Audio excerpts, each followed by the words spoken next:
inside of me. Every nerve that hurts, you heal. Deep Hello and inside of welcome me, everybody. to speak. Hello. I'm really excited for our session today. Welcome. I'm happy to be back. And I'm happy to be back with a great topic today.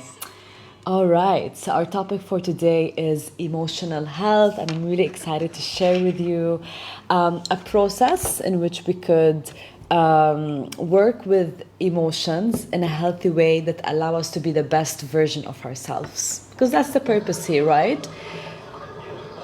Sorry for the sound in the background.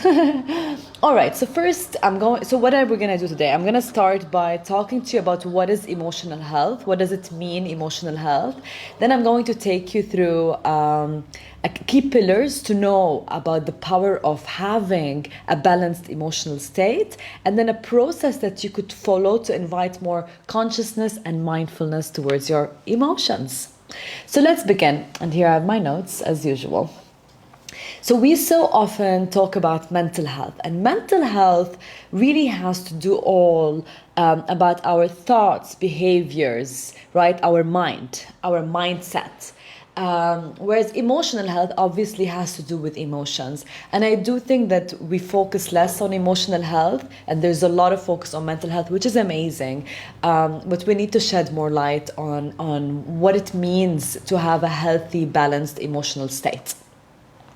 So what is emotional health? Emotional health is our ability to basically manage, express our emotions, connect to our emotions, be aware of our emotions, and use them for empowerment, right? So we're not here to say I'm ditching emotions completely, emotions don't matter, those emotions are bad. I'm here to say that all emotions are equal, and I have a role of managing, processing, becoming curious and aware of my emotions so I can use them to empower my life.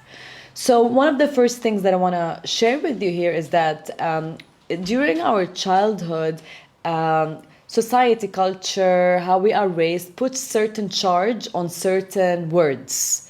So for example, the word anger or the word sadness or depression or anxiety or stress, these are all words that are charged negatively, not because they are bad or they are negative, but because it's just how the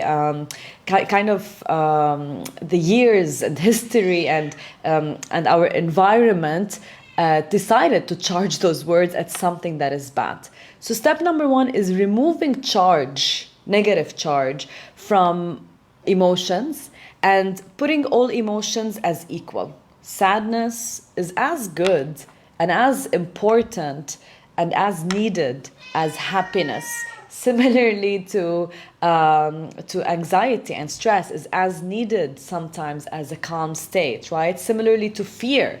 It's not wrong to have fear. It's not negative. It's equally as important than in having courage. So all emotions are equal. We don't want to charge any emotion negatively, but we want to learn how to manage it for empowerment and not for disempowerment. So a few concepts that I want to talk about before we jump into the process. Number one is it's so important for us to have obviously healthy relationships with people in our life. This is called intrapersonal connections, but it is as important to have a healthy relationship with our inner self, and that's our emotions, right? Our inner mini-me's, right? Those mini selves. If you've seen the movie Inside Out, you know, there's this inner kind of systems that are acting in certain ways, behaving in certain ways. And it's very important that I have those interpersonal relationships with my inner self, same as you believe it's important to have this extra or intra-personal relationships, okay? Number two, to have those healthy emotionally intelligent relationships, this is what emotional intelligence is about. We need to first have healthy relationship with ourselves. So you cannot have emotional intelligence in understanding others, understanding other people, understanding what they're passing through, being compassionate with other people, impacting your community. You cannot do any of that if you're not first able to have a healthy relationship with yourself. So emotional intelligence, right, starts by you being intelligent, conscious, and mindful of your own emotions, and then starting to use that to become curious, understand what others are passing through so you can serve, right? So self-awareness is key. Yeah, and to show up from a space of presence, grace, love, connection in the world, we need to have emotional balance, because when our emotions are not in balance, and when I say not in balance, as in, let's say I'm angry, but I'm angry all the time, and I'm expressing anger by crashing things and hitting people and harming, it's really out of balance, then I stop seeing clearly and I stop being the best version of me. But for me to show up from a space of grace, love, compassion, emotional balance allows me to see things with more clarity and allows me to show up with more, again, consciousness, as in this is me, the balanced self, right? The one that is clear and clean and can see clearly. Good. So, right, self-awareness is key. It is as important to have healthy relationships, emotional relationship with yourself, as it is to have it with others. Emotional intelligence starts with you being connected to your own emotions, so you can then be connected to how others feel and find compassion, love, with the ultimate purpose of being in service of the moment, service of others, service of you. So let's go through the process. What is the process to invite a healthy emotional balance into your life?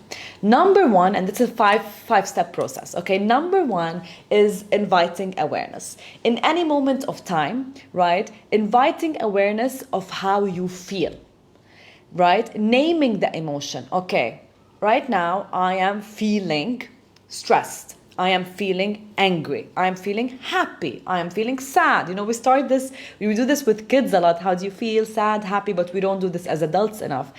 But number one is throughout the day practicing how do I feel, and then naming the feeling, not being scared of saying I am sad, I am happy, I am angry, I am upset, I am, whatever it is, naming and becoming aware of the feeling. So noticing it, right? Is it helping me? Why am I sad, right? Noticing the feeling and being aware of it, and noticing is it helping me or is it not? So number two, so one is awareness, two is acceptance. I'm gonna accept the feeling. So if I'm angry, right, I'm not going to sit there and feel like I'm angry, I can't take this is ruining my day, and allow this to just be something that I wanna ignore and put on the side. That's not helpful. I'm going to accept it. I'm angry because this thing happened and it is what it is. I accept this feeling. I allow it. I invite it, right?